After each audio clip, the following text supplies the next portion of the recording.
പാവപ്പെട്ടവനായ സച്ചിൻ ഇൻഡോറിൽ ഐസ്ക്രീം വിൽക്കുമായിരുന്നു. സച്ചിൻ രാത്രി 11 മണിവരെ ഐസ്ക്രീം വിൽക്കും. പിന്നീട് ഫാക്ടറിയിൽ അവന്റെ ഐസ്ക്രീം വണ്ടി വെച്ചതിനു ശേഷം വീട്ടിലോട്ട് പോവും. അവന്റെ ചെറിയ വീട്ടിൽ അവന്റെ വലിയ കുടുംബമാണ് താമസിച്ചുകൊണ്ടിരുന്നത്. അവന്റെ ഭാര്യ, 2 പിള്ളേര്, പിന്നെ അവന്റെ വയസ്സായ അച്ഛൻ. ദീപക്, അഷ്ണ, നിങ്ങളിത് കഴിച്ചോളൂ. വാനില ഐസ്ക്രീം കിട്ടിപ്പോയി. എനിക്ക് കിട്ടിയത് ചോക്ലേറ്റ് ആണല്ലോ. ഇത് കഴിച്ചു കഴിഞ്ഞ് വാ നന്നായി കഴുകണം, ഇല്ലെങ്കിൽ നിങ്ങളെ പല്ല് കേടാകും. ഗീതേ, കഴിക്കാൻ എടുക്കൂ.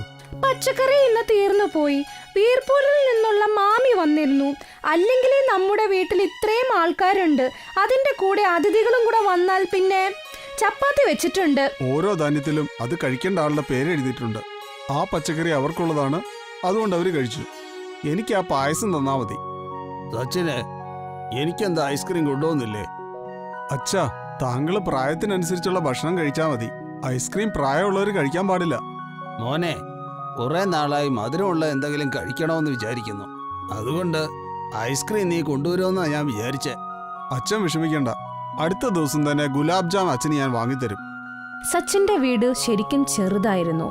ഒരു കൊടുങ്കാറ്റ് വന്നാൽ തീരാവുന്നതേയുള്ളൂ. എങ്ങനെയൊക്കെ അവര് കിടന്നുറങ്ങി. അമ്മയുടെ കാൽ എന്റെ തലയിൽ കൊള്ളുന്നു. ഇനി ഞാൻ കുറച്ചും കൂടെ പുറകോട്ട് പോയാലേ എന്റെ തല ഭിത്തിയിൽ ചെന്ന് ഇടിക്കും. ഭിത്തി ആണെങ്കിൽ ബലമുള്ളതല്ല. അമ്മയുടെ തല ഇടിച്ചേ ഭിത്തി പൊളിഞ്ഞ് അപ്പുറത്തെ പിങ്കി ആന്റിയുടെ വീട്ടിൽ ചെന്ന് കേറും. അച്ഛാ, മുകളിൽ ഒരു നില പണിയൂന്നേ. എല്ലാരും ഒരുമിച്ച് ഉറങ്ങുമ്പോ ഓവർലാപ്പിംഗ് ആവൂന്നേ. മക്കളെ, അമ്മയുടെ പാദസ്പർശമേകുന്നത് ഭാഗ്യമാണ്. കുറച്ചു മാസത്തേക്ക് നിങ്ങളൊന്ന് ക്ഷമിക്കൂ. പണം കിട്ടിക്കഴിയുമ്പോ നമുക്ക് പുതിയത് നിർമ്മിക്കാം. സച്ചിൻ രാവിലെ ഐസ്ക്രീം വണ്ടി എടുക്കാൻ അവന്റെ ഫാക്ടറിയിലോട്ട് പോകുമായിരുന്നു. പറയൂ, ഇന്ന് എത്ര രൂപയ്ക്ക് ഐസ്ക്രീം വേണം? എനിക്ക് ഒരു 2000 രൂപയുടെ ഐസ്ക്രീം മതി.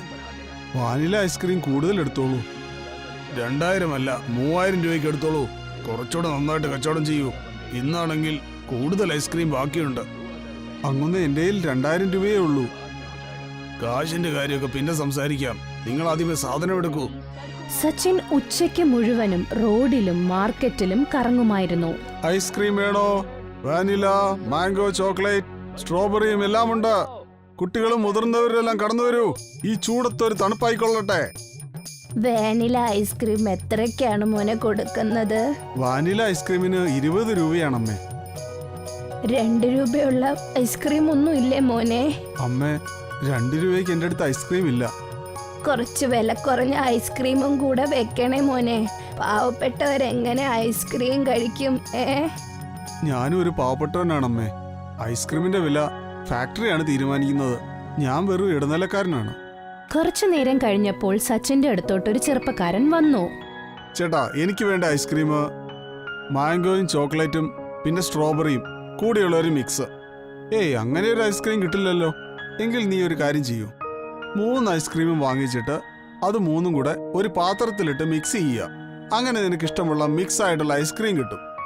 ശരി, എനിക്ക് 3 ഐസ്ക്രീം താ. സച്ചിൻ രാത്രി വിൽപ്പനയൊക്കെ കഴിഞ്ഞ് ഫാക്ടറിയിലോട്ട് പോകുന്ന സമയത്ത് പെട്ടെന്ന് അവന്റെ ഐസ്ക്രീം വണ്ടിയുടെ ടയർ പഞ്ചറായി പോയി. അയ്യോ, ഞാൻ ഇനി ഫാക്ടറിയിലെത്തുമ്പോ ഒരുപാട് താമസിക്കുമല്ലോ. സച്ചിൻ വളരെ ബുദ്ധിമുട്ടി ഉന്തിത്തള്ളിയാണ് ഫാക്ടറിയിൽ വണ്ടി എത്തിച്ചത്. സച്ചിൻ, നീ എന്താ ഇത്രയും താമസിച്ചത്? ഞാൻ നിന്നെ ഒരുപാട് വെയിറ്റ് ചെയ്തു. രാവിലെ നീ 1000 രൂപയുടെ കൂടുതൽ വാങ്ങിയില്ലേ? വേഗം പൈസ താ. അങ്ങുന്നേ, ഞാൻ ഒരുപാട് ശ്രമിച്ചിട്ടും ഐസ്ക്രീം വിൽക്കാൻ കഴിഞ്ഞില്ല. ഒരു കാര്യം ചെയ്യൂ, ഇത് തിരികെ എടുക്കാമോ? വണ്ടിയുടെ ടയറും പോയി. നാളെ അത് ശരിയാക്കണം. ഇല്ല, ഒരിക്കലും തിരിച്ചെടുക്കില്ല. നീ എടുത്തതിന്റെ പണം ഉടൻ തന്നെ തരണം. കൂടാതെ നീ നശിപ്പിച്ച ടയറിന്റെ പൈസയും. അങ്ങ് എന്താണ് ഈ പറയുന്നത്? ഞാൻ കാരണമല്ല ടയർ പോയത്. അത് നല്ല പഴക്കമുള്ളതായിരുന്നു, അതുകൊണ്ട് പോയി. വണ്ടിക്കുണ്ടായ കേടുപാട് അത് ഫാക്ടറിയല്ലേ ശരിയാക്കി തരേണ്ടത്? ഇല്ല, ഫാക്ടറിക്ക് ഇങ്ങനെയുള്ള ചെറിയ ചെറിയ കാര്യങ്ങളൊന്നും ഏറ്റെടുക്കാൻ പറ്റില്ല. ഇന്ന് നീ 1000 രൂപ സാധനത്തിന്റെയും 1000 രൂപ ടയറിന്റെയും തരണം. സച്ചിൻ ആ ദിവസം വിഷമത്തോടെയാണ് വീട്ടിൽ വന്നത്. അച്ഛാ, ഇന്ന് ഞങ്ങൾക്ക് വേണ്ടി എന്ത് ഐസ്ക്രീമാ അച്ഛൻ കൊണ്ടുവന്നേ? നിങ്ങൾ എന്തിനാ ഐസ്ക്രീമിന് വേണ്ടി ബഹളം ഉണ്ടാക്കുന്നേ? പോയി കിടന്നുറങ്ങ. ഇന്ന് ഐസ്ക്രീം കൊണ്ടുവന്നിട്ടില്ല. ആഹാരം കഴിച്ചുകൊണ്ടിരുന്നപ്പോൾ ഗീത സച്ചിനോട് ചോദിച്ചു, എന്തിനാ നിങ്ങൾ പിള്ളേരോട് ദേഷ്യപ്പെട്ടത്? ഇന്ന് പൈസയൊന്നും ഉണ്ടാക്കാൻ പറ്റിയില്ലേ? ഫാക്ടറിയുടെ മുതലാളി ഇന്ന് കൂടുതൽ ഐസ്ക്രീം എടുക്കാൻ വേണ്ടി ആവശ്യപ്പെട്ടു. ഇപ്പോൾ പെട്ടെന്ന് പൈസ ചോദിക്കുന്നു. വണ്ടിയുടെ ടയറും പോയി, അതിനും പൈസ ഞാൻ തന്നെ കൊടുക്കണമെന്ന്. നിങ്ങൾ അങ്ങേരുടെ അടുത്ത് പോവേ വേണ്ട. കുറച്ച് ദിവസം കൂലിപ്പണിക്ക് പോ. എന്നിട്ട് ഒരു ഈ റിക്ഷ വാങ്ങ്. ഈ റിക്ഷയിലാവുമ്പോ പെട്രോളിന്റെ ചെലവില്ല. പിന്നെ അത് നമ്മുടെ സ്വന്തം ജോലിയാവുമ്പോ എപ്പ തോന്നുന്നോ മനസ്സ് തോന്നുമ്പോഴൊക്കെ അത്രയും ജോലി ചെയ്താൽ മതി. അതിനൊരു തലവേദനയില്ല. അടുത്ത ദിവസം സച്ചിൻ ഫാക്ടറിയിലോട്ട് പോയില്ല. എന്നിട്ടൊരു കോൺട്രാക്ടറിന്റെ കൂടെ കൂലിപ്പണിക്ക് വേണ്ടി കുറച്ചു ദിവസം നഗരത്തിൽ നിന്നും പുറത്തോട്ട് പോയി. അപ്പുറത്താണെങ്കിൽ ഫാക്ടറിയുടെ മുതലാളി കുറെ ദിവസങ്ങളായി സച്ചിനു വേണ്ടി കാത്തിരിക്കുകയായിരുന്നു. അവൻ ഒരു ഐസ്ക്രീംകാരനോട് ചോദിച്ചു. അവനാണെങ്കിൽ അവരുടെ അയൽപക്കമായിരുന്നു. എടാ വണ്ടി, സച്ചിൻ എവിടെ? കുറച്ചു ദിവസമായി കാണുന്നില്ലല്ലോ. സാർ, സച്ചിൻ മറ്റൊരു ഗ്രാമത്തിലേക്ക് പോയി ജോലി ചെയ്യാൻ വേണ്ടി. അയാൾ ഇനി ഇങ്ങോട്ട് വരില്ല. അത് ശരി, എനിക്ക് പൈസ തരാനുണ്ടായിട്ട് അവൻ മുങ്ങിയ. താമസിക്കാതെ തന്നെ അവൻ മടങ്ങി വരും. അപ്പൊ ഞാൻ പൈസ വാങ്ങിക്കോളാം. എന്റെ പേര് ശങ്കർ റെഡ്ഡി എന്നാണ്. ഞാൻ അവനെ എന്നേക്കുമായി വേണം ഇല്ലാതാക്കി കളയും. എന്നെ പറ്റിച്ചിട്ട് അവന് ഒരിക്കലും രക്ഷപ്പെടാൻ പറ്റത്തില്ല. സച്ചിൻ കുറച്ചു നാൾക്ക് ശേഷം പൈസയൊക്കെ ഉണ്ടാക്കി വീട്ടിലോട്ട് വന്നു. അവനൊരു ഈ ഓട്ടോറിക്ഷ വാങ്ങിച്ചു. തേങ്ങയൊക്കെ ഉടച്ച് മറ്റുള്ളവർക്ക് മധുരമൊക്കെ കൊടുത്തു. ബോണ്ടിയുടെ അവിടെയും പ്രസാദം എത്തി. ഇന്നാ ബണ്ടി ചേട്ടാ പ്രസാദം, ഞങ്ങളുടെ വീട്ടിലെ ഈ ഓട്ടോറിക്ഷ വന്നിട്ടുണ്ട്. നല്ല വാർത്തയാണല്ലോ ചേച്ചി. സച്ചിൻ ഇതോടുകൂടി രക്ഷപ്പെട്ടു. ബണ്ടി ചെന്ന് ഫാക്ടറിയുടെ മുതലാളിയോട് ഈ കാര്യം പോയി പറഞ്ഞു. സാർ, സച്ചിൻ പുതിയ ഓട്ടോറിക്ഷ വാങ്ങി. ഇപ്പോൾ അവന്റെ കുടുംബം മൊത്തം സന്തോഷിക്കുന്നു. ഇന്ന് തന്നെ ഒരാളെ അവന്റെ വീട്ടിലേക്ക് വിടുന്നുണ്ട്. രാത്രി തന്നെ ഒരാള് അവന്റെ വീട്ടിലെത്തി. സച്ചിൻ, എന്നെ ശങ്കർ റെഡ്ഡി സാർ വിട്ടതാണ്. നീ അയാളുടെ പൈസ കൊടുത്തിട്ടില്ലെന്ന്. അത് തിരിച്ചു കൊടുക്കാനായിട്ട് അദ്ദേഹം നിന്നെ വിളിക്കുന്നു. എൻ്റെ കയ്യിൽ ശങ്കർ റെഡ്ഡിയുടെ പൈസയൊന്നുമില്ല. അദ്ദേഹത്തിൻ്റെ സാധനങ്ങൾ ആ വണ്ടിയിൽ തന്നെയുണ്ട്. പിന്നെ ടയറിൻ്റെ പൈസ കൊടുക്കേണ്ടത് ഞാനല്ല. ശങ്കർ റെഡ്ഡിയോട് പറഞ്ഞേക്കൂ, ഞാൻ അവൻ്റെ അടിമയല്ലെന്ന്. സംഗാറെഡ്ഡിയുടെ ആള് അവിടെ നടന്ന കാര്യങ്ങളൊക്കെ സംഗാറെഡ്ഡിയോട് പോയി പറഞ്ഞു. അവൻ ഒരു ഓട്ടോറിക്ഷ വാങ്ങിയെന്ന് കരുതി ഇപ്പോൾ തന്നെ അവൻ എന്നേക്കാൾ വലിയ ധനികനായെന്നാണോ വിചാരം? അവൻ അത്രയ്ക്ക് അഹങ്കാരമോ? അവന്റെ അഹങ്കാരം തീർത്തു കൊടുക്കാം. അവൻ ഒരു ദിവസം കരഞ്ഞുകൊണ്ട് എന്റെ മുൻപിൽ തന്നെ വരും, ജോലി തരാൻ പറഞ്ഞ്. സച്ചിന്റെ വീട് ഒരു ചെറിയ മുടുക്കിലായിരുന്നു. ഈ ഓട്ടോറിക്ഷ അവന്റെ വീട് വരെ എത്തില്ലായിരുന്നു. അതുകൊണ്ട് തന്നെ അവന്റെ ഈ ഓട്ടോറിക്ഷ സച്ചിൻ ഒരു കടയുടെ മുമ്പിലാണ് നിർത്തിയിട്ടിരുന്നത്. നിങ്ങളാണെങ്കിൽ ഈ ഓട്ടോറിക്ഷ അവിടെ റോഡിലിട്ടിട്ട് വരും. ആരെങ്കിലും എടുത്തോണ്ട് പോയാൽ എന്ത് ചെയ്യും? ഏയ്, ഈ ഓട്ടോറിക്ഷ ആരെടുത്തുകൊണ്ട് പോവാനാ? ഒരുപാട് പേരുടെ വാഹനങ്ങൾ അവിടെ ഇടുന്നുണ്ടല്ലോ. പക്ഷെ അവർക്കാർക്കും പേടിയില്ലല്ലോ. പിന്നെ ഞാനെന്തിനു പേടിക്കണം? എന്നെപ്പോലുള്ള പാവപ്പെട്ടവൻ ആരാണ് ശത്രു ഉള്ളത്? നോക്കൂ, ഞാൻ ഇന്ന് നിനക്ക് വേണ്ടി ഒരു സാരി വാങ്ങി. പിന്നെ കുട്ടികൾക്ക് ഗുലാബ് ജാമുൻ. സംഗാറെഡ്ഡി തഞ്ചത്തിൽ ബണ്ടിയോട് ചോദിച്ചറിയും സച്ചിൻ എവിടെയാണ് റോഡിൽ അവന്റെ ഈ റിക്ഷ നിർത്തിയിട്ടേക്കുന്നതെന്ന്.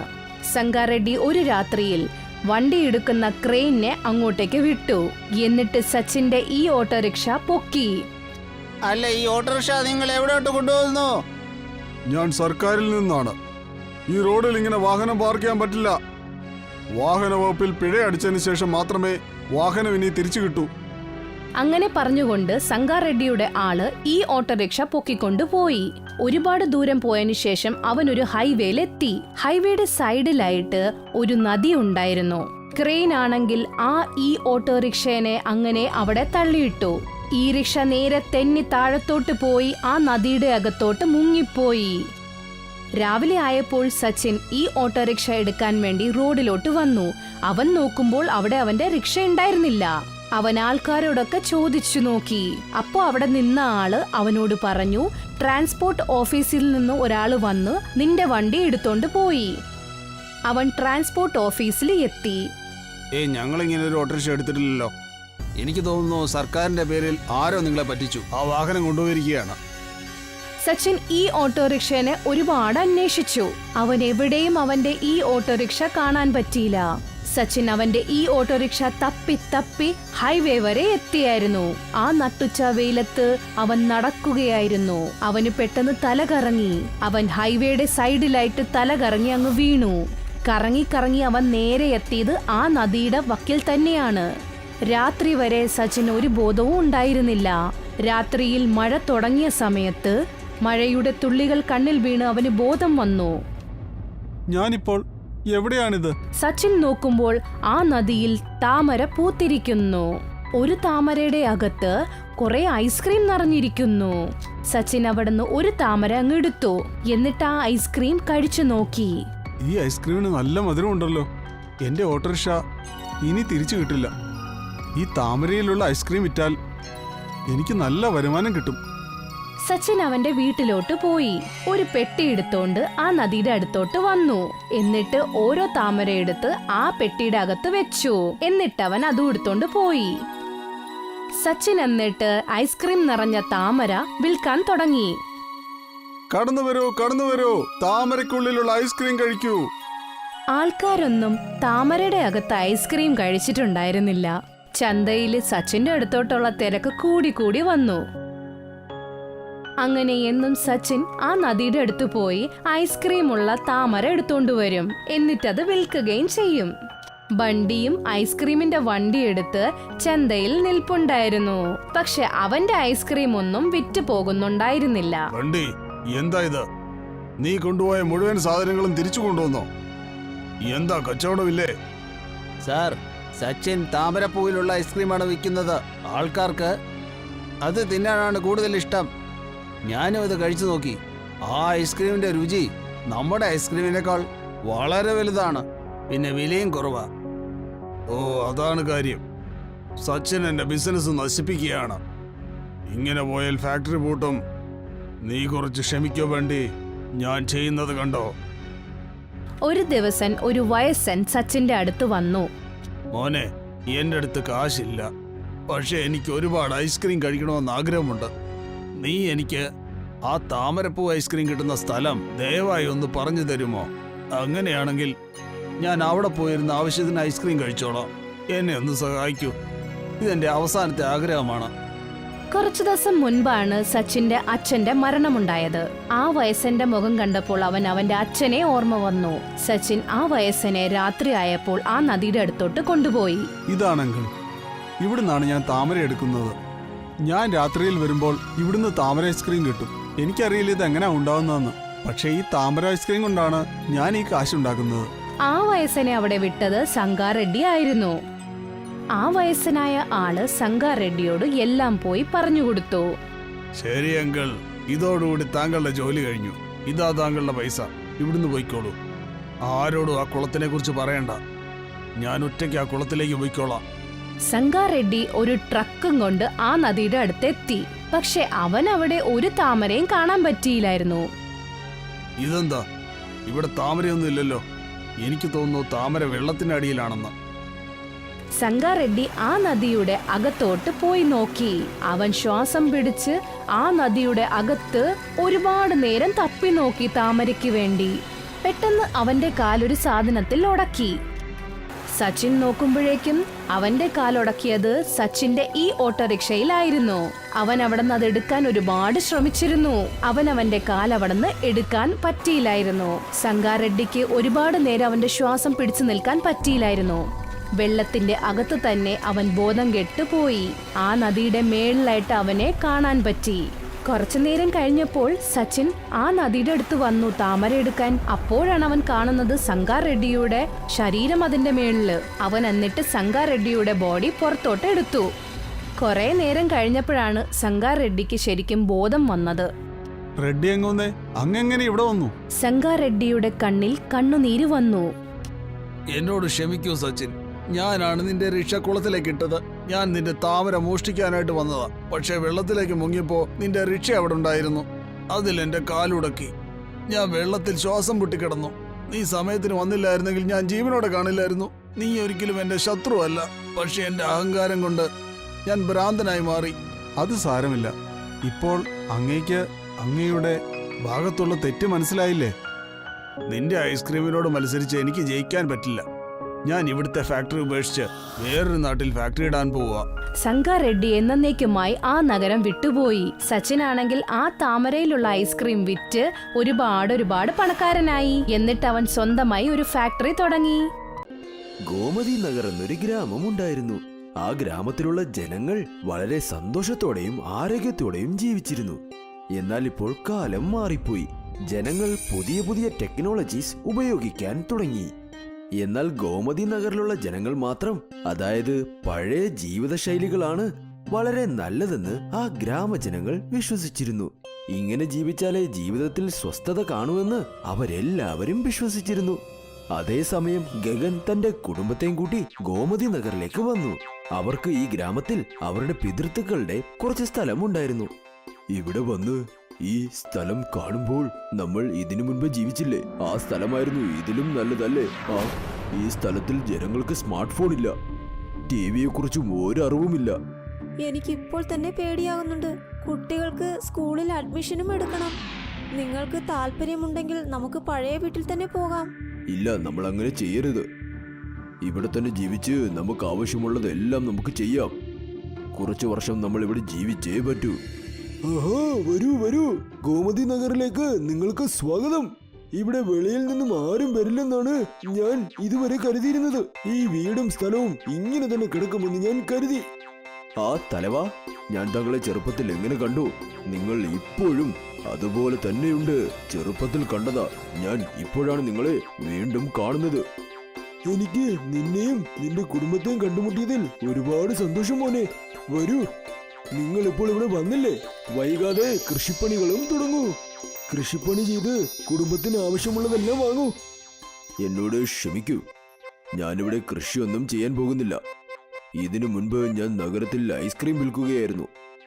ഐസ്ക്രീം വിറ്റ് ഞാനും എൻ്റെ കുടുംബവും വളരെ സന്തോഷത്തിൽ അവിടെ ജീവിക്കുകയായിരുന്നു. എന്നാൽ നഗരത്തിൽ വന്ന ആ രോഗം, പിന്നെ പണത്തിന്റെയും പ്രശ്നം കൊണ്ട് ഞങ്ങൾ ഈ ഗോമതി നഗറിലേക്ക് വന്നതാ. ഈ ഐസ്ക്രീം എന്ന് വെച്ചാൽ എന്താ? അത് എന്താണെന്ന് മോൻ എനിക്കൊന്ന് പറഞ്ഞു തരാമോ? എന്നെ കൊണ്ട് പറ്റുമെങ്കിൽ അത് ചെയ്ത് അത് നമുക്ക് ഈ ഗ്രാമത്തിന് കൊടുക്കാം. അപ്പോൾ ഈ ഗ്രാമത്തിന് മനസ്സിലാകും നീയും ഈ ഗ്രാമത്തിലേക്ക് എത്തിയിട്ടുണ്ടെന്ന്. അവർക്കൊരു വിരുന്ന് കൊടുത്തതുപോലെയും ആകും. ഗ്രാമത്തലവന്റെ വാക്കുകൾ കേട്ട് ഗഗനും അയാളുടെ ഭാര്യയും വീട്ടിൽ തന്നെ തണുപ്പുള്ള ഐസ്ക്രീം ഉണ്ടാക്കി അത് ഗ്രാമജനങ്ങൾക്ക് വിൽക്കാനും തീരുമാനിച്ചു. നമുക്ക് മാർക്കറ്റിൽ നിന്ന് സാധനങ്ങൾ വാങ്ങി വിരുന്ന് നൽകണം. ഇത് നമുക്ക് കിട്ടിയ ഒരു അവസരമാണ്. ഒരുപക്ഷെ നമ്മൾ ഇവിടെ തന്നെ ഐസ്ക്രീം കച്ചവടം നടത്തിയാൽ? നീ പറഞ്ഞത് ശരിയാണ്, നമുക്ക് അങ്ങനെ തന്നെ ചെയ്യാം. ഗഗനും മധുവും ഗ്രാമജനങ്ങളോട് എല്ലാവരോടും ഐസ്ക്രീം കഴിക്കാൻ പറഞ്ഞ് അവരെ എല്ലാവരെയും അവരുടെ വീട്ടിലേക്ക് വിരുന്നിനും വിളിച്ചു. ഗ്രാമജനങ്ങൾ എല്ലാവരും ആദ്യമായി ഗഗൻ ഉണ്ടാക്കിയ ഐസ്ക്രീം കഴിച്ചതും അവർക്ക് എന്തോ അമൃതം കഴിക്കുന്നത് പോലെ തോന്നി. ഗ്രാമജനങ്ങൾ എല്ലാവരും ഗഗന്റെ പാൽ ഐസ്ക്രീമിന് ഒരു വലിയ ഫാനായി തന്നെ മാറി. എല്ലാവരും ആ ഐസ്ക്രീം കഴിച്ച് അവരെ പുകഴ്ത്തി. ഐസ്ക്രീം വിരുന്ന് അവസാനിച്ചതും ഗ്രാമത്തലവൻ ഗഗനോട് സംസാരിച്ചു. പിന്നെ ഗ്രാമജനങ്ങളെ എല്ലാം പ്രതിനിധിയാക്കി അദ്ദേഹം ഗഗനോട് നന്ദിയും പറഞ്ഞു. അപ്പോൾ ഗഗൻ ഗ്രാമത്തലവനോട് ഇങ്ങനെ പറഞ്ഞു: തലവാ, ഞാൻ താങ്കളോട് ഒരു കാര്യം ചോദിക്കാൻ വേണ്ടി വന്നതാണ്. അതെന്താണെന്ന് വെച്ചാൽ, ഞാൻ ഐസ്ക്രീം കച്ചവടം ഈ ഗ്രാമത്തിൽ തുടങ്ങിയാലോ? ഇതിലൂടെ വീട്ടുചിലവിന് കുറച്ച് പണവും കിട്ടും, പിന്നെ നമുക്കും കുട്ടികൾക്കും കുറച്ച് സന്തോഷവും കിട്ടും. അയ്യോ, ഇതിനെക്കുറിച്ച് നീ ചോദിക്കേണ്ട ഒരു ആവശ്യവുമില്ല. നിനക്ക് ഇഷ്ടമുള്ളതൊക്കെ ഇവിടെ ചെയ്യാം. ഗ്രാമജനങ്ങൾക്ക് ഒന്നും പറ്റാത്തത് വരെ, അവർക്ക് കുഴപ്പങ്ങളൊന്നും ഇല്ലാത്തത് വരെ നിനക്ക് ധാരാളമായ ഐസ്ക്രീം വിൽക്കാം. അതുമല്ലാതെ ഇതുണ്ടാക്കുന്നത് പാലുകൊണ്ടല്ലേ. അടുത്ത ദിവസം മുതൽ ഗഗനും പിന്നെ മധുവും ഒരു ചെറിയ ഉന്തുവണ്ടിയിൽ അവർ ഐസ്ക്രീം ഉണ്ടാക്കി അത് ഗ്രാമം മുഴുവനും വിൽക്കാനും തുടങ്ങി. ഐസ്ക്രീം കച്ചവടം അവർ തുടങ്ങിയ ഉടനെ അവരുടെ കച്ചവടവും വളരെ നന്നായി മുൻപോട്ട് പോയി. അങ്ങനെ നോക്കി നിൽക്കുമ്പോൾ തന്നെ കുട്ടികളും മുതിർന്നവരും പിന്നെ ഗ്രാമത്തിലുള്ള സ്ത്രീകൾ എല്ലാവരും അവരുടെ ഐസ്ക്രീം വന്ന് കഴിക്കാൻ തുടങ്ങി. നമ്മുടെ കച്ചവടം ആദ്യ ദിവസം തന്നെ നന്നായി പോകുന്നുണ്ടല്ലേ? നാട് മുഴുവനും നമ്മളെ കുറിച്ചാ പറയുന്നത്. ഇനി കുറച്ചുകൂടി പണമുണ്ടാക്കി നമുക്ക് ഈ വീടും അങ്ങ് ശരിയാക്കാം. പിന്നെ നമ്മുടെ കുട്ടികളെ അടുത്തുള്ള സ്കൂളിലും നമുക്ക് ചേർക്കാം. അങ്ങനെ സംഭവിച്ചാൽ വളരെ നല്ലതായിരുന്നു. നിന്റെ വായിൽ തേനൊഴിക്കണം. കാലം അങ്ങനെ കടന്നുപോയി. ഗഗൻ തന്റെ ഐസ്ക്രീം ഉന്തുവണ്ടിയും എടുത്തുകൊണ്ട് ഗോമതി നഗർ മുഴുവനും ഐസ്ക്രീം വിറ്റു. നല്ല ലാഭം ഉണ്ടാക്കിയിരുന്നത് കൊണ്ട് അയാൾ തൊട്ടടുത്തുള്ള ഗ്രാമങ്ങളിലും പോയി ഐസ്ക്രീം വിൽക്കാൻ തുടങ്ങി. അതോടൊപ്പം അവരുടെ കുട്ടികളെ ഒരു നല്ല സ്കൂളിലും ചേർത്തു. എന്നാൽ ഗഗന്റെ ഈ സന്തോഷം ഒരുപാട് ദിവസം നീണ്ടു നിന്നില്ല. ഗോമതി നഗരത്തിലുള്ള കുറച്ച് കൊച്ചുകുട്ടികളും കുറച്ച് മുതിർന്നവർക്കും ഗഗന്റെ ഐസ്ക്രീം കഴിച്ചതുകൊണ്ട് അവർക്ക് അസുഖം പിടിപെട്ടു. ഇങ്ങനെ ഗ്രാമത്തിലുള്ള എല്ലാവർക്കും അസുഖം പിടിപെട്ടതിനുള്ള കാരണം ഗഗന്റെ ഐസ്ക്രീം ആണെന്ന് പറഞ്ഞ് ഗ്രാമജനങ്ങളെ എല്ലാവരും കുറ്റം പറഞ്ഞു. ഗ്രാമജനങ്ങൾ എല്ലാവരും ഗഗന്റെ വീട്ടിലേക്കും വന്നു. വെളിയിൽ വാ, നീ നിന്റെ സിറ്റിയുടെ ഗുണം ഇവിടെ വന്ന് കാണിച്ചല്ലോ. ഈ ഗ്രാമം മുഴുവനും നിന്റെ ഐസ്ക്രീം കഴിച്ച് അസുഖം കൊണ്ട് വലയുക, കൊച്ചു കുട്ടികളും പ്രായമായവരും വേദന കൊണ്ട് പിടയുക. നീ ഇവിടെ വീട്ടിലിരുന്ന് എൻജോയ് ചെയ്യുകയാണോ? ഈ ഐസ്ക്രീം കാരണമോ? എന്നാൽ ഞങ്ങൾ ഐസ്ക്രീമിൽ വേറെ ഒന്നും ഇട്ടില്ലല്ലോ. ഞങ്ങൾ നല്ല പാലും നല്ല സാധനങ്ങളുമാണ് ഉപയോഗിച്ചത്. അങ്ങനെയാണെങ്കിൽ എന്റെ മകന് എങ്ങനെ രോഗം വന്നോ? ഇന്നലെയാണ് എന്റെ മകൾ നിങ്ങളുടെ കയ്യിൽ നിന്ന് ഐസ്ക്രീം കഴിച്ചത്. തലവാ, ഇവനോട് സംസാരിച്ചിട്ട് കാര്യമില്ല. ഈ ഗ്രാമത്തിൽ നിന്നും ഓടിച്ചു വിടൂ. ഇവനെ ഇങ്ങനെ വിട്ടാൽ മുഴുവൻ ഗ്രാമത്തിനെയും കവളിപ്പിച്ച് ഐസ്ക്രീം വിൽക്കും. ദയവ് ചെയ്ത് ഞങ്ങൾ പറയുന്ന ഒന്ന് കേൾക്കൂ. ഞങ്ങൾ അങ്ങനെ ഒന്നും ചെയ്തില്ല. ഞങ്ങൾ എല്ലാവർക്കും നല്ലതേ ചെയ്യാൻ കരുതിയുള്ളൂ, തെറ്റൊന്നും ചെയ്തിട്ടില്ല. നിങ്ങൾക്ക് ഇനി മാപ്പ് ചോദിക്കാൻ ആഗ്രഹമുണ്ടെങ്കിൽ മുഴുവൻ ഗ്രാമജനങ്ങളെയും ഭേദമാക്കൂ. നിങ്ങൾ ഗ്രാമജനങ്ങളെ ആദ്യം ഇരുന്നത് പോലെ മാറ്റിക്കഴിഞ്ഞാൽ ഈ ഗ്രാമത്തിൽ നിങ്ങൾക്ക് താമസിക്കാം. അല്ലെങ്കിൽ കുടുംബത്തോടെ ഈ ഗ്രാമത്തിൽ നിന്ന് നീ പോയേ പറ്റൂ. ശരി തലവാ, എനിക്കതിന് സമ്മതമാ. നിങ്ങൾ ചുമത്തുന്ന ഈ കുറ്റം ന്യായമല്ല എന്ന് ഞാൻ തെളിയിക്കും. ഗ്രാമജനങ്ങൾ അസുഖം പിടിപെട്ടതിനുള്ള കാരണം കണ്ടുപിടിക്കാൻ ശ്രമിച്ചപ്പോൾ ഗഗന് എന്ത് മനസ്സിലായെന്നാൽ അയാൾ ഏത് പാലുപയോഗിച്ചാണോ ഐസ്ക്രീം ഉണ്ടാക്കിയത് ആ പാല് കേടായതായിരുന്നു. അയാൾ പാൽക്കാരനോട് പോയി ഇങ്ങനെ പറഞ്ഞു: നിങ്ങൾ എന്തിനാ ഇങ്ങനെ ചെയ്തത്? ഗ്രാമം മുഴുവനും എന്നെ ശകാരിക്കുക. എല്ലാം താൻ കാരണമാ സംഭവിച്ചത്. എന്തിനാ ഇങ്ങനെ ചെയ്തത്? പറ. എന്നോട് ക്ഷമിക്കൂ ഗഗൻ, നിന്റെ ബുദ്ധിമുട്ട് എനിക്ക് മനസ്സിലാകുന്നുണ്ട്. എന്നാൽ ഇതെല്ലാം ഞാൻ തലവൻ പറഞ്ഞിട്ടാ ചെയ്തത്. താൻ എന്തായി പറയുന്നത്? തലവൻ എന്തിന് ഇങ്ങനെ പറയണം? കാരണം നീ ഗ്രാമത്തിൽ ഒരുപാട് ഫേമസ് ആയി. അത് കണ്ട് അയാൾക്ക് അസൂയയാ. അയാൾ ഇനി നീ ഈ ഗ്രാമത്തിൽ കാണാൻ പാടില്ലെന്ന് കരുതി നിന്നെ ഇവിടെ നിന്ന് ഓടിച്ച് നിന്റെ കൃഷിനിലവും അയാൾ കൈക്കലാക്കാൻ നോക്കി. ഗഗന് ഇതെല്ലാം കേട്ട് ഒരുപാട് അത്ഭുതം തോന്നി. പിന്നെ ഈ പ്രശ്നത്തിനൊരു പരിഹാരം കണ്ടെത്താനും ചിന്തിച്ചു. അയാൾ വീട്ടിലേക്ക് പോയതും തന്റെ ഭാര്യയോട് നടന്ന കാര്യങ്ങളെല്ലാം പറഞ്ഞു. ഗ്രാമത്തലവൻ ചെയ്തത് ഒട്ടും ശരിയായില്ല. അദ്ദേഹം ഈ തെറ്റിന് പരിഹാരം ചെയ്തേ പറ്റൂ. നിങ്ങൾ എന്താ ആലോചിക്കുന്നത്? എന്റെ കയ്യിലൊരു വഴിയുണ്ട്. ഞാൻ ഇവർക്ക് നാരങ്ങാമുളക് ഐസ്ക്രീം ഉണ്ടാക്കി വിൽക്കാം. ഇതിലൂടെ അവർക്ക് പിടിപെട്ട അസുഖം എല്ലാം ഭേദമാകും. മുളക് ഐസ്ക്രീമോ? അതെന്താണ്? ഇതും ഒരു തരത്തിലുള്ള ഐസ്ക്രീമാണ്. ഇതിൽ പാല് കൊണ്ടുണ്ടാക്കിയ ക്രീം, പിന്നെ മുളക്, പിന്നെ മുളകിന്റെ പേസ്റ്റ് മതിലിടണം. അത് കഴിക്കാനും നല്ല ടേസ്റ്റ് ആയിരിക്കും. അതിനാവശ്യമുള്ള ഒരുക്കങ്ങൾ നീ ചെയ്യ്. കുറച്ച് തേന്, പിന്നെ കുറച്ച് ശർക്കരയും നീ തയ്യാറാക്ക്. പിന്നെ വരുമ്പോൾ മുളക് മാർക്കറ്റിൽ നിന്നും വാങ്ങി വാ. ഗഗൻ പറഞ്ഞതുപോലെ മധു എല്ലാ ഒരുക്കങ്ങളും ചെയ്തു. അങ്ങനെ ഗഗൻ മുളക് ഐസ്ക്രീം എങ്ങനെ ഉണ്ടാക്കാൻ ശ്രമിച്ചോ അതേപോലെ തന്നെ ആ ഐസ്ക്രീമും തയ്യാറായി. ഗഗൻ ആ ഐസ്ക്രീം ഐസിന്റെ പെട്ടിയിൽ വെച്ച് ആ ഗ്രാമത്തിലുള്ള അസുഖം പിടിപെട്ട എല്ലാവരുടെയും വീട്ടിൽ പോയി അവർക്ക് ഈ ഐസ്ക്രീം കൊടുത്തു. ഈ ഐസ്ക്രീം ഞാൻ നിങ്ങളുടെ കുഞ്ഞിനു വേണ്ടി കൊണ്ടുവന്നതാണ്. ഒരു തവണ നിങ്ങൾ ഈ ഐസ്ക്രീം കുഞ്ഞിന് കൊടുക്കൂ. ഈ ഗ്രാമം മുഴുവനും ഈ ഐസ്ക്രീം കഴിച്ച് ഭേദമാകും. ഇത് എന്റെ റിക്വസ്റ്റ് ആണ്. ഞാൻ നിങ്ങളെ എങ്ങനെ വിശ്വസിക്കും? എന്റെ മകന് വീണ്ടും അസുഖം വന്നാൽ എന്ത് ചെയ്യും? ദയവ് ചെയ്ത് ഞാൻ പറയുന്നതൊന്ന് വിശ്വസിക്കൂ. നിങ്ങളുടെ കുഞ്ഞിന് ഈ ഐസ്ക്രീം ഒന്ന് കൊടുക്കൂ. നിങ്ങളുടെ കുഞ്ഞിന് പൂർണ്ണമായും ഭേദമാകും. ഗഗന്റെ കയ്യിൽ നിന്നും ഐസ്ക്രീം വാങ്ങി അവർ അവരുടെ മകന് അത് കൊടുത്തു. അത് കഴിച്ചതും ആ കുട്ടിയുടെ അസുഖം പൂർണ്ണമായും ഭേദമായി. എരിവ്, എരിവ്, വെള്ളം കൊണ്ടുവാ അമ്മേ, വെള്ളം. കുട്ടി ഇങ്ങനെ കരയുന്നത് കണ്ട് ഗ്രാമജനങ്ങൾ എല്ലാവരും അവിടെ ഒത്തുകൂടി. ഗഗൻ ആ കുട്ടിക്ക് തേനും കൊടുത്തു. അത് കഴിച്ചതും ആ കുട്ടിയും ശാന്തനായി. ഗ്രാമജനങ്ങൾക്ക് എല്ലാവർക്കും സത്യവും മനസ്സിലായി. അതായത് മുളക് ഐസ്ക്രീം കഴിച്ചതുകൊണ്ട് രോഗം ഭേദമാകുന്നു എന്ന് അവർക്ക് മനസ്സിലായി. ഗ്രാമത്തലവൻ ചെയ്ത കാര്യവും ഗഗൻ ഗ്രാമജനങ്ങളോട് പറഞ്ഞു. ഇത് കാരണം ഗ്രാമജനങ്ങൾ എല്ലാവരും ചേർന്ന് ഗ്രാമത്തലവനെ ഗ്രാമത്തിൽ നിന്നും തുരത്താൻ നോക്കി. വേണ്ട വേണ്ട, ഇയാളെ ഗ്രാമത്തിൽ നിന്നും പുറത്താക്കണ്ട. ഇയാൾക്ക് ചെയ്തതിനുള്ള ശിക്ഷ മാത്രം കൊടുത്താൽ മതി. അതെ, ഇയാൾക്കുള്ള ശിക്ഷ എന്തെന്നാൽ അയാൾ ഈ ഗ്രാമത്തിലിരുന്ന് താൻ ചെയ്തതോർത്ത് നാണിക്കണം. ഗ്രാമജനങ്ങൾ എല്ലാവരും മുളക് ഐസ്ക്രീം കഴിച്ച് ഭേദമായി.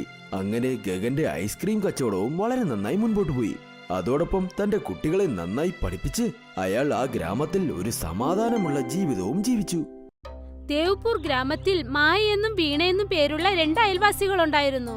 വീണയുടെ കുടുംബം വളരെ സന്തോഷമുള്ളതായിരുന്നു. അവളുടെ ഭർത്താവിന് നല്ല വരുമാനവും ഉണ്ടായിരുന്നു. പക്ഷേ മായ ഒരു വിധവയായിരുന്നു. അവളുടെ ഭർത്താവ് മരിച്ചിട്ട് 4 വർഷം കഴിഞ്ഞിരിക്കുന്നു. പിന്നെ അവൾ ഗ്രാമത്തിൽ ചെറിയ ചെറിയ ജോലികൾ ചെയ്ത് അവളും അവളുടെ മകനും ജീവിച്ചു വന്നു. രവിയും രോഹനും എപ്പോഴും ഒന്നിച്ചായിരുന്നു കളിക്കുക. ഇവിടെ നോക്ക് രവി, ഞാൻ ബസാറിന് പോവുകയാണ്. ഇന്ന് എനിക്ക് എൻ്റെ അമ്മ ഐസ്ക്രീം വാങ്ങി തരും. സത്യമാണോ? ആ, ഞാൻ പുറപ്പെടുവാണ്. ഇല്ലെങ്കിൽ എൻ്റെ അമ്മ ചീത്ത പറയും. രോഹൻ അവിടെ നിന്നും പോയി. പക്ഷേ രവിയുടെ മനസ്സിൽ ഐസ്ക്രീം കഴിക്കണമെന്നുള്ള ആഗ്രഹം തോന്നി. രവി ഒരിക്കലും ഐസ്ക്രീം കഴിച്ചിട്ടേയില്ല. മറ്റുള്ള കുട്ടികൾ കഴിക്കുന്നത് മാത്രം കണ്ടിട്ടേ ഉള്ളൂ. പിന്നെ രവി വളരെ സങ്കടത്തോടെ വീട്ടിലേക്ക് പോയി. എന്തുപറ്റി? എന്താ നീ ഇങ്ങനെ വിഷമിച്ചിരിക്കുന്നത്? അമ്മേ, എനിക്ക് ഐസ്ക്രീം കഴിക്കേണ്ടിയിരുന്നു. രാഹുലിന്റെ അമ്മ ഐസ്ക്രീം കഴിക്കാൻ വേണ്ടി ബസാറിലേക്ക് പോവുമായിരുന്നു. മോനെ, നീ വളരെ നല്ല കുട്ടിയല്ലേ? ആ, അറിയാമേ. നമ്മളടുത്ത് ഐസ്ക്രീം വാങ്ങാൻ വേണ്ടി കാശില്ലെന്ന് എനിക്ക് നന്നായിട്ട് അറിയാം. എനിക്കൊരു കുഴപ്പമില്ല. ശരി, വിട്ടേക്ക്. കഴിക്കാൻ വേണ്ടി എന്ത് ഭക്ഷണമാണ് ഉള്ളത്? നിനക്ക് ഒരുപാട് ഇഷ്ടമുള്ള ദാൽ ചാവൽ. നീ കഴിക്ക്. ഞാൻ ചെന്ന് ജോലി നോക്കട്ടെ മോനെ. ശരി അമ്മേ. മായയുടെ ചിന്ത മൊത്തം തന്റെ മകന്റെ വിഷമമുള്ള ഫേസിലായിരുന്നു. അവൾ നടന്നു പോകുന്ന വഴിയൊക്കെ മകനെ കുറിച്ച് ആലോചിച്ചുകൊണ്ടേയിരുന്നു. കുറച്ചധികം കാശുണ്ടായിരുന്നെങ്കിൽ ഇപ്പോൾ രവിക്ക് ഐസ്ക്രീം വാങ്ങി കൊടുക്കാമായിരുന്നു. പാവം, അവൻ എത്ര ആഗ്രഹിച്ചതാ. എന്റെ ദൈവമേ, എന്നെ ഒന്ന് സഹായിച്ചൂടെ? വൃക്ഷദേവൻ മായ പറഞ്ഞത് കേട്ടു. ഉടനെ അവിടെ അദ്ദേഹം പ്രത്യക്ഷപ്പെട്ടു. മകളെ, എനിക്ക് നിന്റെ കഷ്ടം എന്തൊക്കെയാണെന്ന് എനിക്ക് മനസ്സിലാവുന്നുണ്ട്. നീ നിന്റെ മകന്റെ ആശ നിറവേറ്റണമെന്ന് ആലോചിക്കുന്നുണ്ട്. ഇതിന് എനിക്ക് നിന്നെ കൊണ്ട് സഹായിക്കാൻ പറ്റും. ദൈവമേ, നിങ്ങൾ എന്നെ സഹായിക്കുമോ? തീർച്ചയായും. എന്റെ മകന് തീർച്ചയായും ഐസ്ക്രീം കിട്ടുമെന്നാണോ? ഹാ, ഇതാ. വൃക്ഷദേവൻ മായയ്ക്ക് കുറച്ച് വിത്തുകൾ നൽകി. ഇത് എടുത്തിട്ട് നിന്റെ തോട്ടത്തിൽ പുതച്ചേക്ക്. അടുത്ത ദിവസം ഇതിൽ നിന്ന് എന്തൊക്കെ വരുന്നുണ്ടോ നിനക്കതിൽ ഐസ്ക്രീമിൽ വിതയും കിട്ടും. ഐസ്ക്രീമിന്റെ വിത്തുകളോ? ആ. മായ വൃക്ഷദേവന്റെ കയ്യിൽ നിന്നും ആശീർവാദം വാങ്ങി. എന്നിട്ട് ഒരുപാട് സന്തോഷത്തോടെ വീട്ടിലേക്ക് പോയി. വീട്ടിനടുത്തായിട്ട് അവർക്കും ഒരു ചെറിയ നിലമുണ്ടായിരുന്നു. മായ മൊത്തം വിത്തുകളും ആ ചെറിയ നിലത്ത് വിതച്ചിട്ടു. അമ്മേ, ഇപ്പോഴെന്താ ചെയ്തോണ്ടിരിക്കുന്നത്? ഞാൻ ഐസ്ക്രീം ചെടിയുടെ വിത്തുകൾ ഇടുകയാണ് മോനെ. ഐസ്ക്രീമിന്റെ വിത്തുകളോ? അതെ മോനെ, വൃക്ഷദേവൻ അദ്ദേഹം സ്വന്തം കൈകൊണ്ട് എനിക്കിത് നൽകിയതാണ്. ഇതിൽ ഐസ്ക്രീം തീർച്ചയായിട്ടും വരും അമ്മേ. അതെ. വാവ്, എന്നാൽ നമുക്ക് ഐസ്ക്രീം കഴിക്കാനും പറ്റും, പിന്നെ വിൽക്കാനും പറ്റുമല്ലേ? ഇതിനെക്കുറിച്ച് ഞാൻ ആലോചിച്ചേ ഇല്ലല്ലോ. നമ്മൾ ഒരുപാട് ഐസ്ക്രീം കൊണ്ടുപോയി മാർക്കറ്റിൽ വിറ്റാൽ നമുക്ക് ഒരുപാട് കാശ് കിട്ടുമല്ലേ? പിന്നെ നമ്മൾ ഗ്രാമത്തിൽ ജോലി ചെയ്യേണ്ട ആവശ്യവും ഉണ്ടാകില്ല. ഹാ അമ്മേ, പിന്നെ നമ്മൾ വലിയ പൈസക്കാരനും ആവും. തീർച്ചയായും. ഇപ്പോൾ ഈ വിതകൾക്ക് നമുക്ക് വെള്ളമൊഴിക്കാം. ശരി അമ്മേ. ഇന്ന് നിങ്ങൾ ജോലിക്ക് പോകുന്നില്ലേ? ഇല്ല മോനെ, നാളെ തന്നെ നമുക്ക് സ്വന്തമായിട്ട് ഐസ്ക്രീം ചെടികൾ ഉണ്ടാകും. പിന്നെ എന്തിനു ഞാൻ മറ്റുള്ളവർക്ക് വേണ്ടി ജോലി ചെയ്യാൻ പോകണം? അതും ശരിയാണ്. മായ എന്ത് കരുതിയെന്നാൽ അടുത്ത ദിവസം തന്നെ ഐസ്ക്രീമുകളൊക്കെ ഉണ്ടാകുമെന്ന്. അവൾ ഐസ്ക്രീമുകൾ വിറ്റ് ഒരുപാട് കാശുണ്ടാക്കാമെന്ന് കരുതി. അത് ആലോചിച്ചുകൊണ്ട് അവൾ അവളുടെ ജോലിക്ക് പോലും പോയില്ല. അവളുടെ മനസ്സിൽ പണത്തിനോട് അത്യാഗ്രഹം തോന്നി. രാത്രിയായപ്പോൾ അവൾക്ക് ഉറക്കം പോലും വന്നില്ല. അവൾ ഐസ്ക്രീമുകൾ വിറ്റാൽ എത്ര കാശ് കിട്ടുമെന്ന് ആലോചിച്ചുകൊണ്ടേയിരുന്നു. നമ്മൾ ഈ ഐസ്ക്രീമുകൾ എത്ര രൂപയ്ക്ക് വിൽക്കാം? എല്ലാ ഐസ്ക്രീമും ഒരേ ഫ്ലേവറിലായിരിക്കുമോ അല്ലെങ്കിൽ വേറെ വേറെ ഫ്ലേവറിലായിരിക്കുമോ?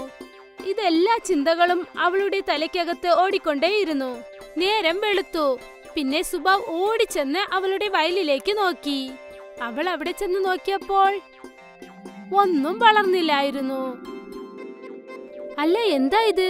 വൃക്ഷദേവൻ ഇത് മാന്ത്രിക വിതകളെന്നല്ലേ പറഞ്ഞത്? അതിൽ ഒറ്റ ദിവസം കൊണ്ട് ഐസ്ക്രീമുകൾ വരുമെന്ന് പറഞ്ഞല്ലോ. പക്ഷെ ഒന്നും വന്നില്ലല്ലോ. മായ ആകെ കുഴപ്പത്തിലായി. രവിയും വീട്ടിന് പുറത്തു വന്നു. ഇപ്പോൾ അവന്റെ മുഖവും മാറിപ്പോയി. മായ രവിയുടെ കയ്യിലേക്ക് പിടിച്ചുകൊണ്ട് അവിടെ നിന്നും തിരിച്ചു. അവരാ മരത്തിനടുത്തേക്ക് തിരിച്ചു ചെന്നു. വൃക്ഷദേവാ, വൃക്ഷദേവാ! വൃക്ഷദേവൻ പ്രത്യക്ഷപ്പെട്ടു. എന്തു പറ്റി മകളെ? നീ എന്താ ഇത്ര വിഷമത്തോടെ ഇരിക്കുന്നത്? ഇന്നലെ നിങ്ങൾ മാന്ത്രിക ഐസ്ക്രീം വിത്തുകൾ എനിക്ക് നൽകിയല്ലോ. ഒരേ ദിവസത്തിൽ അവയെല്ലാം വളരുമെന്ന് എന്നോട് പറഞ്ഞു. പക്ഷെ ആ വിത്തുകൾ ഒന്നും തന്നെ വളർന്നില്ല. ഇതെങ്ങനെയാണ് സംഭവിച്ചത്? മോളെ, ഇന്നലെ നീ എന്താ ചെയ്തതെന്ന് എനിക്ക് പറയാൻ പറ്റുമോ? ഞാൻ ആ വിത്തുകൾ എന്റെ ചെറിയ വയലിൽ കൊണ്ടുപോയി വിതച്ചു. പിന്നീട് അവയ്ക്ക് വെള്ളവും ഒഴിച്ചു. പിന്നെയും വന്നിട്ടില്ലേ? അതിശയായിട്ടുണ്ടല്ലോ. ഹായ്, ഇതാ പുതിയ വിത്തുകൾ. ഈ പ്രാവശ്യം തീർച്ചയായിട്ടും ഐസ്ക്രീം ചെടികൾ വരും. മായ ആ പുതിയ മാന്ത്രിക വിത്തുകൾ വാങ്ങി. എന്നിട്ട് വീണ്ടും അവൾ വീട്ടിലേക്ക് പോയി. വീണ്ടും ഒരു പ്രാവശ്യം അവൾ ആ വിത്തുകൾ വിതച്ചു. മുഴുവൻ വിത്തും വിതച്ചതിന് ശേഷം അവൾ അതിലേക്ക് വെള്ളമൊഴിച്ചു. പിന്നീട് അവൾ കാത്തിരിക്കാൻ തുടങ്ങി. അടുത്ത ദിവസവും അവിടെ ഒരു ചെടിയും ഇല്ലായിരുന്നു. ഈ ദിവസം അവൾക്ക് ഒരുപാട് ദേഷ്യം വന്നു. ആ ദേഷ്യത്തോടെ അവൾ വൃക്ഷദേവനെ കാണാനായി ചെന്നു. അവിടെ ചെന്നതും അവൾ കരയാൻ തുടങ്ങി. വൃക്ഷദേവ, ഈ പാവപ്പെട്ടവളെ നിങ്ങൾ വീണ്ടും ഇത്ര കഷ്ടപ്പെടുത്തുമെന്ന് ഞാൻ കരുതിയില്ല. മകളെ, ഞാൻ നിന്റെ അടുത്ത് ഒരു കളിയും കളിക്കുന്നില്ല. ഞാൻ നിന്നെ സഹായിക്കാൻ വേണ്ടിയാണ് ആ മായ വിത്തുകൾ തന്നിരിക്കുന്നത്. കാരണം നിന്റെ മകന് നീ ഐസ്ക്രീം തരണമെന്ന് വിചാരിച്ചു. നിങ്ങൾ എനിക്ക് തന്ന ആ വിത്തുകൾ കാരണം ഞാൻ എത്ര സ്വപ്നങ്ങളാണ് കണ്ടതെന്ന് അറിയാമോ? ഒരു പ്രാവശ്യം ആ ഐസ്ക്രീം ചെടികൾ വളർന്നാൽ ഐസ്ക്രീം വിറ്റ് ഞാൻ കാശ് ഉണ്ടാക്കാമെന്ന് കരുതി, പണക്കാരനാകാമെന്ന് കരുതി, മറ്റുള്ളവരുടെ വീട്ടിൽ ചെന്ന് ജോലി ചെയ്യേണ്ട ആവശ്യവും വരില്ല എന്ന് കരുതി. ഇതാണ് നീ ചെയ്ത തെറ്റ് മകളെ. എന്താ പറയുന്നേ? അതെന്താണെന്ന് വെച്ചാൽ, ഈ വിത്തുകൾ ഞാൻ തന്നിരിക്കുന്നത് നിന്റെ മകന്റെ ആശ തീർക്കാൻ വേണ്ടിയാണ് തന്നത്. പക്ഷെ നിന്റെ മനസ്സിൽ അത്യാഗ്രഹം വന്നു. ഈ ഐസ്ക്രീം വെച്ചിട്ട് നീ പൈസ ഉണ്ടാക്കാമെന്ന് വിചാരിച്ചു. അതുകൊണ്ടാണ് ഈ മായ വിത്തുകൾ ജോലി ചെയ്യാത്തത്. ഒരു പക്ഷെ നിന്റെ സ്വപ്നങ്ങളൊക്കെ നിന്റെ മകന്റെ ആശ നിറവേറ്റാൻ വേണ്ടി നീ കാണുവാണെങ്കിൽ ഇന്ന് തീർച്ചയായിട്ടും ഐസ്ക്രീം അവിടെ വരും. മായയ്ക്ക് അവളുടെ തെറ്റ് മനസ്സിലായി. ദേവൻ വീണ്ടും അവർക്ക് കുറച്ച് മാന്ത്രിക വിത്തുകൾ നൽകി. ഈ പ്രാവശ്യം നിന്റെ മകന്റെ ആശ നിറവേറ്റാൻ വേണ്ടി മാത്രം വിചാരിക്കൂ. നിന്റെ അത്യാഗ്രഹമൊക്കെ മാറ്റിവെക്കൂ മകളെ. മായ ആ വിത്തുകളും കൊണ്ട് വന്നു. ഇന്നും ആ വിത്തുകൾ ഇട്ടു. പക്ഷെ ഇന്ന് അവളുടെ മനസ്സിൽ ഒരാഗ്രഹവും തോന്നിയില്ല. ഇന്ന് അവൾ തന്റെ മകൻ ഐസ്ക്രീം കഴിച്ചാൽ മാത്രം മതി എന്നാണ് കരുതിയത്. അടുത്ത ദിവസം രാവിലെ രവി വീട്ടിൽ നിന്നും പുറത്തേക്ക് വന്നു. അവൻ അത് കണ്ട് ആശ്ചര്യത്തിലായി പോയി. അമ്മേ, അമ്മേ, ഐസ്ക്രീം വന്നിട്ടുണ്ട്. മായയും എണീറ്റ് വീട്ടിന് പുറത്തേക്ക് വന്നു. അവൾ വന്നു നോക്കിയപ്പോൾ ഒന്നല്ല, ഒരുപാട് ഐസ്ക്രീമുകൾ വളർന്നു നിന്നു. പിന്നെ ഒരുപാട് പാവപ്പെട്ട കുട്ടികൾ ഈ ഐസ്ക്രീമുകൾ കണ്ട് ആഗ്രഹിച്ചു നിന്നു. ഇവിടെ നോക്കൂ കുട്ടികളെ, നിങ്ങൾ ഐസ്ക്രീം എടുത്ത് കഴിച്ചോളൂ. ആ പാവപ്പെട്ട കുട്ടികളും രവിയും ഐസ്ക്രീം പറിച്ചു. പിന്നീട് കഴിക്കാൻ തുടങ്ങി. എല്ലാവരുടെ മുഖത്തിലുമുള്ള ആ സന്തോഷം കണ്ടിട്ട് മായയ്ക്കും അവളുടെ തെറ്റ് മനസ്സിലായി. ഐസ്ക്രീം വിറ്റിരുന്നെങ്കിൽ എനിക്ക് കാശ് കിട്ടുമായിരുന്നു, പക്ഷെ ഈ സന്തോഷം കിട്ടില്ലായിരുന്നു. നന്ദിയുണ്ട് വൃക്ഷദേവ. ഈ ഐസ്ക്രീം നൽകിയതിനു വേണ്ടിയും കാശല്ല എപ്പോഴും മുഖ്യമെന്ന് എനിക്ക് മനസ്സിലാക്കിയതിനു വേണ്ടിയും അത്യാഗ്രഹിയാക്കാതെ എന്നെ രക്ഷിച്ചിരിക്കുന്നു. മായയും ഒരു ഐസ്ക്രീം പറിച്ചെടുത്തു. എന്നിട്ട് എല്ലാരും കൂടെ സന്തോഷത്തോടെ ഐസ്ക്രീം കഴിച്ചു. പിന്നീട് അവർ എല്ലാവർക്കും ഫ്രീ ആയിട്ട് ഐസ്ക്രീം നൽകി. കഠിനമായ വേനൽക്കാലത്ത് ഫ്രീ ആയിട്ട് കിട്ടിയ ഈ ഐസ്ക്രീം എല്ലാവർക്കും ഒരുപാട് സന്തോഷം നൽകി. മായ വീണ്ടും തന്റെ ജോലിക്കായി പുറപ്പെട്ടു. ഇപ്പോഴും അവൾ വളരെ പാവമാണ്. പക്ഷേ മനസ്സുകൊണ്ട് അവൾ ഒരുപാട് ധനികയാണ്. അവൾ സന്തോഷത്തോടെ ജീവിക്കാൻ പഠിച്ചിരിക്കുന്നു.